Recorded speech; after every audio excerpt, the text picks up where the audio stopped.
We would like to thank the PTA for their generous grant of purchasing copies of Kentomania for our social study classes and, and school library, as well as thanking our administration for allowing us to interview Mr. Washington. Thank you all for joining us today at ALMS. Mr. Washington, what was it like growing up in New Rochelle, and when did you realize that you had a special talent for basketball?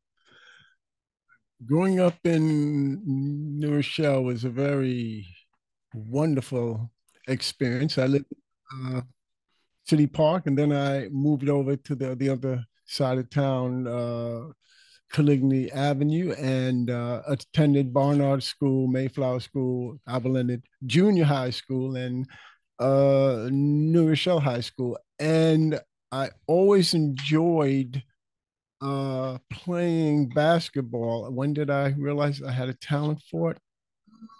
I guess at the age of 13, turning 14, I began to get this unquenchable desire to just kind of like practice basketball. I was obsessed with it. What advice would you give to the young athletes here at ALMS? Advice. I rarely give advice unless asked. However, I would say that be careful who your friends are. Always try to choose friends that are interested in what you want to accomplish. Don't get distracted by friends that want to do things that don't really benefit you. I would say stay on your path and make sure that your friends support you. Um, how much work did you put into the how much work did you put into your studies and basketball skill set? Ooh. Um, Albert Leonard, New Rochelle High School. I was a very good student and I practiced enormously. When I got to college is where I strayed a little from my academics and I practiced too much. I became absolutely obsessed with practicing basketball, and the transformation from a high school student to a college student. You don't have your parents looking over your shoulder now. Time management becomes something that you are it's on you. And my time management went more toward basketball than it probably should have. What was it like playing college basketball? How was the jump from the collegiate level to the professional level? Yeah, it's a really interesting question. So the jump from high school to college is tremendous because now you're 18 playing against 22-year olds, and coaching is a lot more demanding. Uh, Criticism comes a lot more often, and you have to have thick skin because the college coach kind of molds you into the player they want.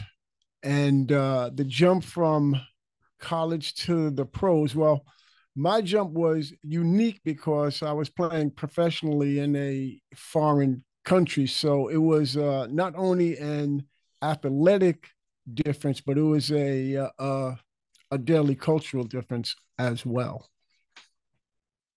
How were you welcomed by the fan base of your teams in Poland? How long did it take for you to adjust to your life in a communist country? And did you ever feel scared or threatened that you would not be able to travel back home? Um, we went over to Poland in 1976 with my college, Southampton College. And when we were there, I immediately realized that the Polish basketball fan liked my imaginative style. So the transformation from a basketball standpoint was quite simple. The cultural part was a little more difficult, of course. Doing a lot with a lot less. It was like going back in time. So I had to deal with the language, which I couldn't speak Polish, so I had a translator there my first year or so, and I had to deal with a lot of just challenges about with uh the culture. I forgot the third part of the question there. Did you ever feel scared or threatened Yeah. to go that you wouldn't be able to visit home? Never felt scared or threatened, even though there were some quite quite quite difficult times there. But once I learned the language, then I realized that I could communicate, and I knew kind of what was going on. My first season there, my first evening in my hotel room, when I looked out the window and didn't recognize my street and realized I was in a foreign country, that hit me. I was like, "Oh, I guess I'm really doing this." But my obsession with playing basketball really focused me, so I was never homesick. Can you explain the difference between your life in America and your life in Poland during the time? Yeah, they were vastly different. I mean, when I came home during the summer, boy, did I eat well here as opposed to in Poland.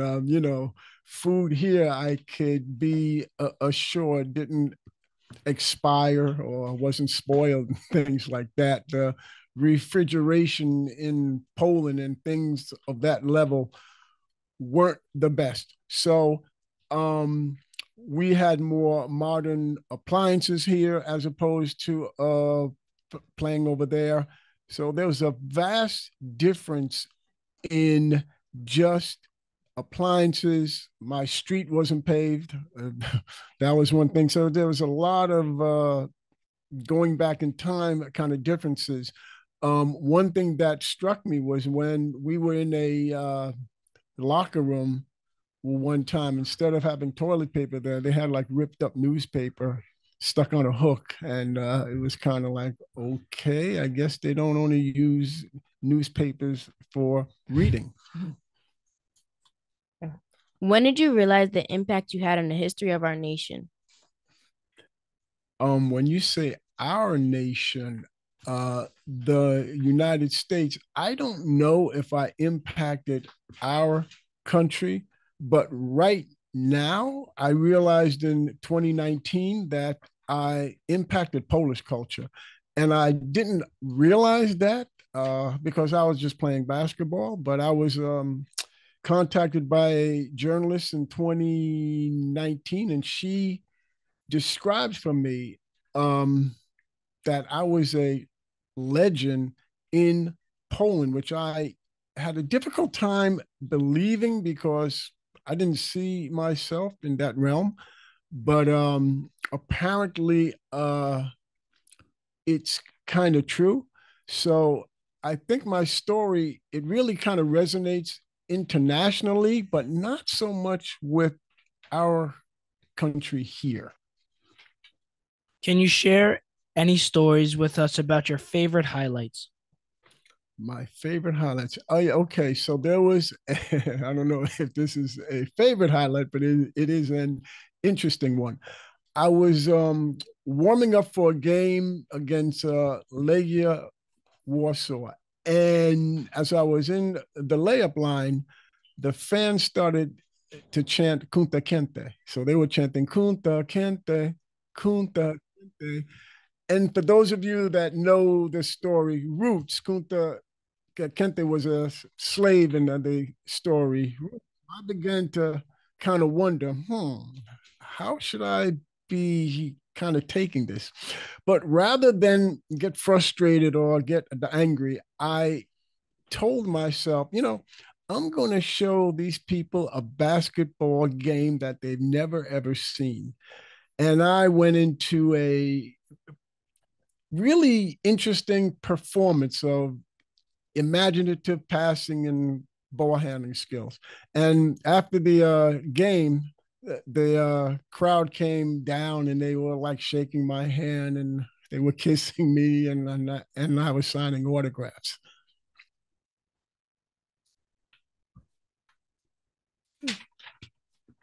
From being from being back in the U.S. after spending time overseas, and you have time to reflect on your whole career.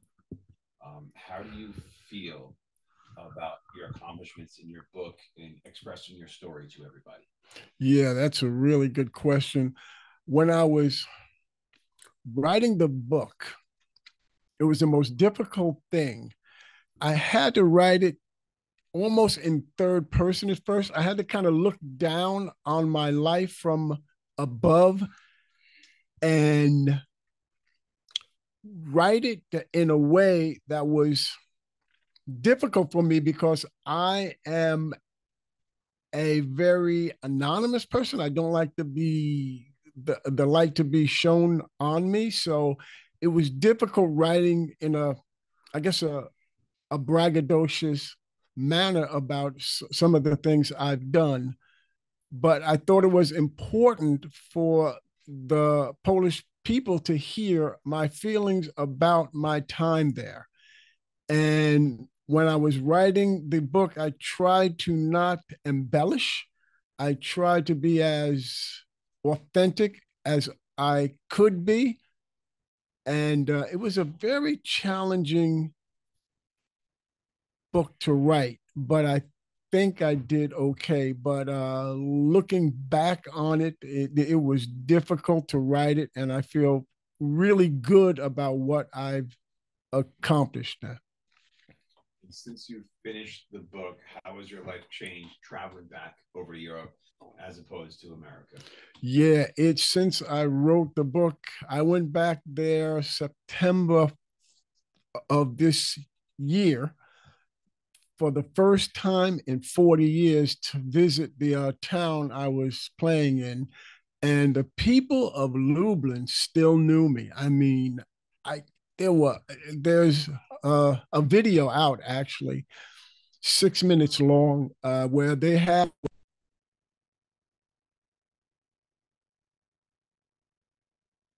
streets by people who were thanking me, thanking me for playing there. And I was like, I should be thanking you for letting me play here.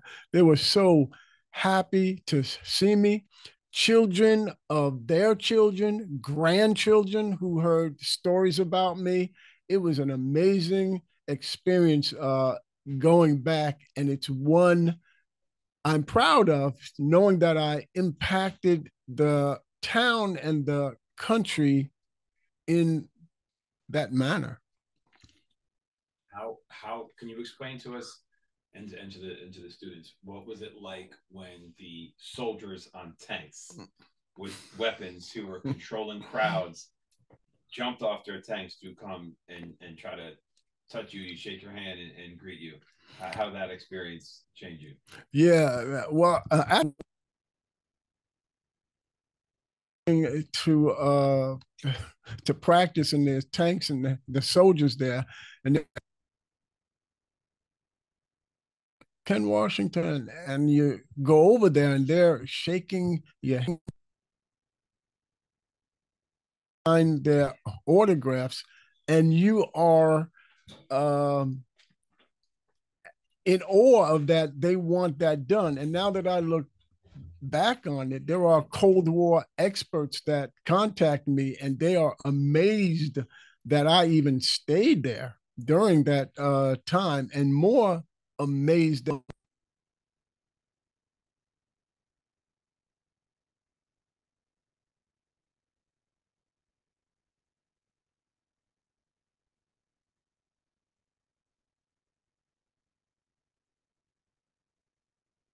Young age meet you now as adults?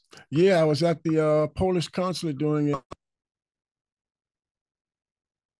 A gentleman who's in his late 40s, early 50s. And when I was in Poland, he lived down the street from me, and he was 8 years old. and he told me that he would see me getting on the bus and walking back to my home. And he said that he was one of many, that I was the first Black person they had ever seen. And they were so curious. They would just like stare at me. And well, I, of course, felt that because everyone was staring at me. But it was amazing to meet someone who at 8 saw me then. And then there was another gentleman there who he was 18, and his coach season basketball game. And his coach told him that they were about to go see closest would ever see. And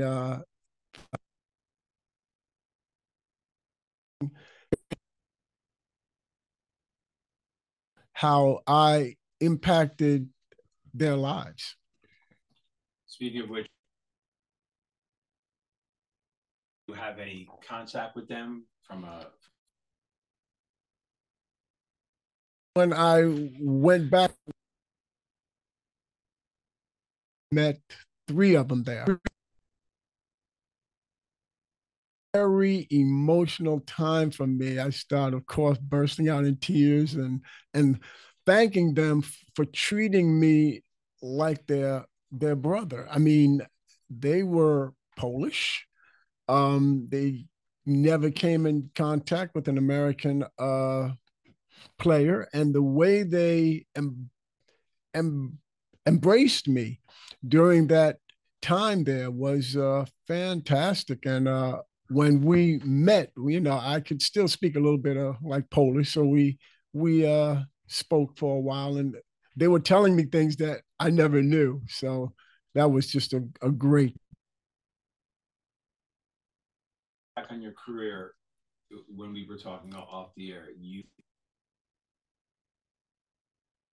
to Poland. How was that experience between the pro athletes in America and in Poland? Yeah, I went to a pre-camp, and the players there, I knew I wasn't going out there to make the team. I just wanted to see how good is, to find out how good you actually are. And everyone that plays sports eventually does find that out at some point. And after I did, I realized that I wasn't quite an NBA player, but the experience and the drive that I had that got me there brought me over to Poland, where I could play there, and they had a high standard of play there as well. We played against the Russian national teams, the Yugoslavian teams, and they were like really powerful teams. So the competition there was really, really good.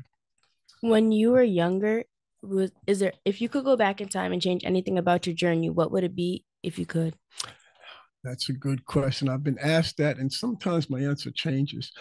One regret, it's not with me, is that I wish my parents could have seen me play in Poland and in Sweden, because they, in my own mind, they never got to enjoy the impact that I had, that they were so supportive of. So that's one thing. The second thing, I often ask myself, should I have been practicing this much? It was unhealthy. I never took a day off. I just practiced obsessively, constantly. And there's part of me that thinks that I should have kind of rested myself. But the other part says that's just who I was. And if I had changed that, would I still be me? How was like the first part and like sort of your first game in Poland? How's the How was like how'd you handle all that? The first game was a scrimmage. I was there January 4th, we had a scrimmage January 7th. My translator and I walked to the arena, and there's this long line of people there. I don't pay any attention to it. I think there's always a long line. We go in, we play in front of so many people. I've never seen such a crowded arena ever, packed. The atmosphere was incredible. Chants of Washington, chants of Chervono Charmy, which is our team colors, red and black. Nonstop chanting. The European fans have a different way of supporting their team. They chant a lot, sing songs, wave flags. The next day, the general manager comes in and he says, you know, we're going to have to rethink the ticket sales. We could only allow in 3,500, but 8,000 people actually showed up. So at that point, I realized, wow, this is some fan base that we have here. Were there ever times that you thought about quitting basketball? Never. Basketball was my driving force. Practicing alone was my solitude. In the book, I actually have a chapter dedicated to it. I could go where no one else or nothing else could touch me. It was the place that I felt safe. So I never thought of stopping, but when I retired, I meant it. Never picked a basketball up since. So how was that transition from professional athlete coming back to just being dad and being here in New Rochelle and starting your second part of your life? Yeah, it was not difficult at all because I had gotten everything out of basketball that I could. My body, my hips started to tell me no more. And you just find a new passion, which turned out to be my daughter. Kelly, I was a teaching assistant that did third grade math. That became a passion. So you just find new things to kind of take you away from what you did, but put you in a new kind of journey. And that was my new journey, kind of guiding Kelly now through her sports career. How did you handle all the big crowds and everyone rushing the courts just to meet you? Yeah, that was a little weird at first. After that first scrimmage game, there's always a what do they call him here? A storm the court, storm the court moment after every game. And you get picked up, you get tossed up and down in the air. People are touching your hair. They're they're they're kissing your cheeks. They want autographs. It is just chaos. And sometimes I found it very difficult to get out of the gym, into the locker room. Being 5'8" doesn't help either. I can't see over the crowd. So sometimes we had to get some guys to kind of get me out of there because I couldn't get off the court. So, everybody wants to be famous until you are, and then when you are, you kind of go, I don't know if I like all of this. How was the travel in Poland, being an American citizen, going from country to country, playing, passports, things like that? What did you have to deal with? Yeah, slowly I became Polish as well. As I began to speak Polish, when I traveled, I was traveling as an American, but I felt Polish.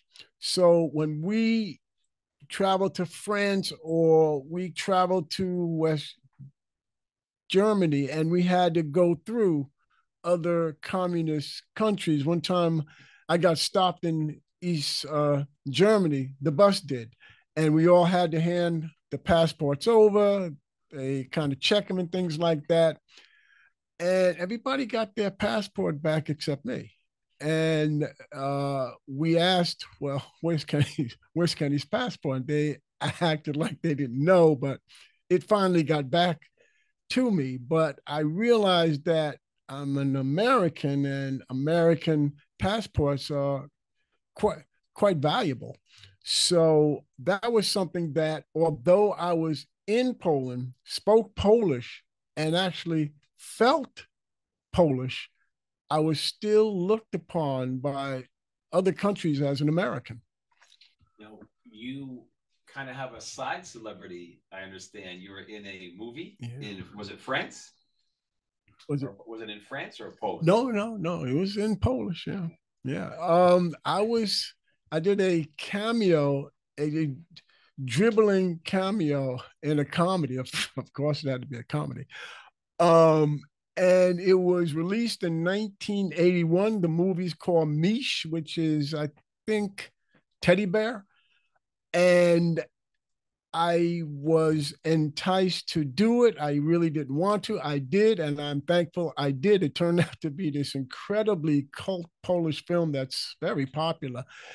And it was one of the, I guess, looking back now, one of the the highlights of me playing there. And a lot of the younger Polish generation now know me through the movie, actually.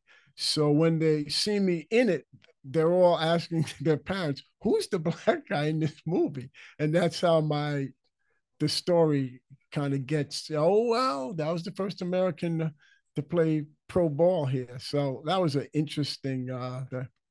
There's a clip of it on like YouTube, but you have to speak Polish to get to it. And for the athletes out there, nutrition and pre and post workout, how was that in Poland, getting used to the different food and everything else? Yeah, it didn't exist. It rarely existed back then here. I mean, all this nutrition talk now, even here, we ate what mom gave us, and that's but there I had to navigate carefully my food. Not too many vegetables, not too many citrus fruits. It's pretty much a meat and potatoes country. I had to be careful what I ate. Things would expire. Refrigeration was substandard. So I ate the same thing virtually every day. Sometimes I wonder how I was able to perform there with the nutrition or lack of it I had. But I have this high energy level that I still have it now that just can't be explained. I have a lot of energy. I don't have to eat. I don't have to sleep to feel as though I, I I'm ready. So the post nutrition and the pre nutrition that was non-existent. You ate what you got, and you played. How does it feel being in the Newer Show Hall of Fame? It feels good, actually.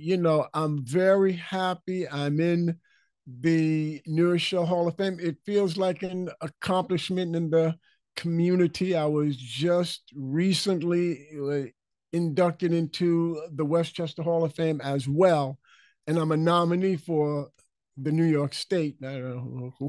We'll see if that happens. But the accomplishments along the way are always kind of gratifying. No question about it. What was one of the favorite countries you visited spending your time in Poland? I would say when we went to France, that was quite cool. That was the first time I was there, and I wound up being the translator because the Polish guys couldn't speak Polish, and I could speak English, so I would have to translate for them. So that was kind of cool. Visiting Belgrade in Yugoslavia was also really cool. Yugoslavia at that time had one of the greatest basketball nations incredible. So I got to play against some great players that were quite young then. A couple played in the NBA here. Some of you may have heard of Drazen Petrovic and people like that. But those are some cool places to visit. You know? Do you think your younger self will be proud of where you are right now?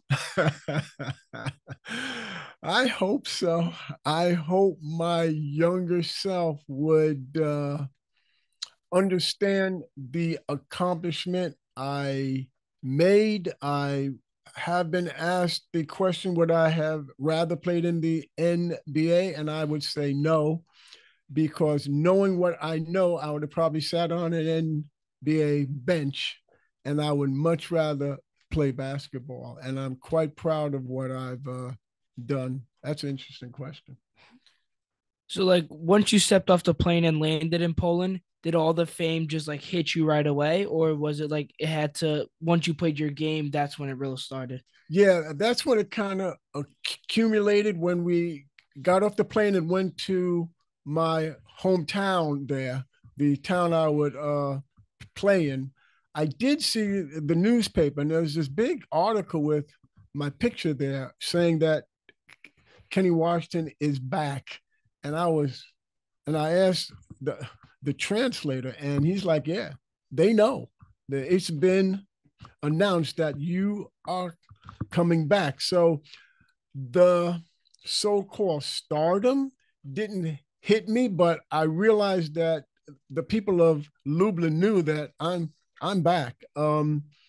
So-called stardom, I don't know if that's the correct word, that hits you after you play and you start to see the fans reaction to you, and you start to see the newspapers constantly. You got journalists after journalists. You're doing lots of interviews.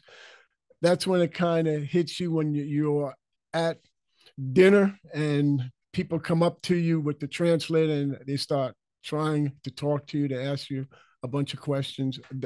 That's when it kind of hits you. How long did it take you to acclimate to traveling from the arena to the hotel and then maybe to where you lived after you were in the hotel for a while? How long did it take you to kind of get used to all that?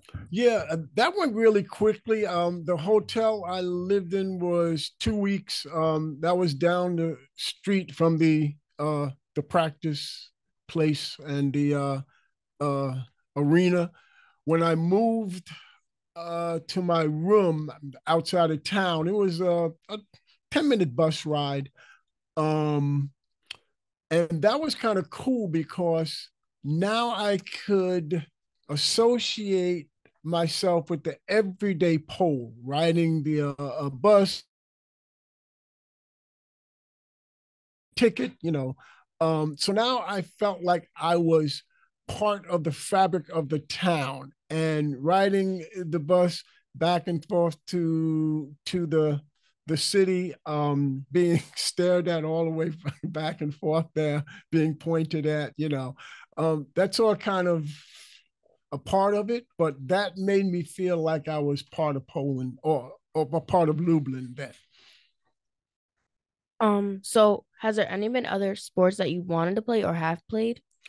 I played Pop Warner football from the age of, I'd say, 4th to 6th grade. And a lot of people thought, oh, this is Kenny's niche. He's a good football player. But when I moved to the opposite side of town, basketball took over for some reason. Basketball took over. Was it hard, and how was the transition of learning Polish? Ooh, that's a good question. The transition was easier than I thought. So when you're immersed in a society, you learn the language. And what I did was I kept my radio on 24/7. So I would hear Polish all the time. And I think I'm hearing it in my sleep. And while I'm not really focused on it, you just hear the rhythm of the language and certain words, and you begin to, the first thing you always learn are the curse words. I mean, that, playing sports, that's just how it is. So as soon as we had the practices, I knew certain words right away. So that's just how it is. Speaking of which, how was the communication on the court your first time with all these athletes that just spoke Polish? Yeah, the first practices, sports is international, so a lot of the drills are the same. Instincts of players are the same. My translator had to maybe help me with some plays, what was actually going to happen, or what the play was called. Beside that, communication was mainly just like gestures. So there was no problem. Of course, I hit a couple of players in the head with the ball because they weren't looking when I was passing. So we had to get over that because I don't look at them when I pass, and they had to kind of keep their hands up and their eyes on me. But beside that, we got along very quickly. By the first scrimmage, we were really functioning at a high rate. How much flexibility did your head coach give you in running plays, or did he stick to a certain offense and you had to run? That's a great question, because Coach Zdzisław Niedziela is known now in Polish basketball of Polish basketball. And it's because he was courageous enough to collaborate an American point guard with his Polish playing style. We played quickly, and he allowed me to be me. Since he saw me with Southampton College, he wanted me with his team because of what he saw me do with my college team.